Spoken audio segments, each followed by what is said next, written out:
آپ کی تنگی اور آپ کے غم کو اللہ تعالیٰ ختم کر دے اور اس کی جگہ آپ کو وسعت دے دے، اس کی جگہ آپ کو کشادگی دے دے، آپ کی پریشانی ختم کر کے اس کی جگہ آپ کو خوشی دے دے، ایک ایسی بہترین دعا آج بتانے لگا ہوں۔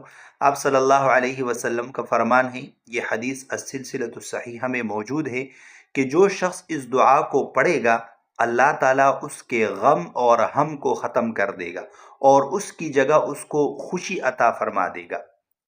غم کہتے ہیں جس کا سبب معلوم ہو، اور ہم اس کو کہتے ہیں جس کا کوئی سبب معلوم نہ ہو۔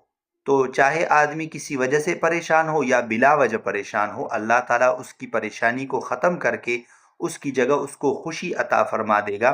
ایسی ایک بہترین دعا ہے۔ دعا تھوڑی سی تفصیلی ہے، لیکن میں کوشش کروں گا کہ آپ کے لیے لکھ دوں، آپ اس کو یاد کریں، جب بھی آپ پریشان ہو اس دعا کو پڑھ لیا کریں۔ انشاءاللہ اللہ تعالیٰ آپ کی پریشانی کو ختم کریں گے اور اس کی جگہ اللہ تعالیٰ آپ کو خوشی عطا فرمائیں گے۔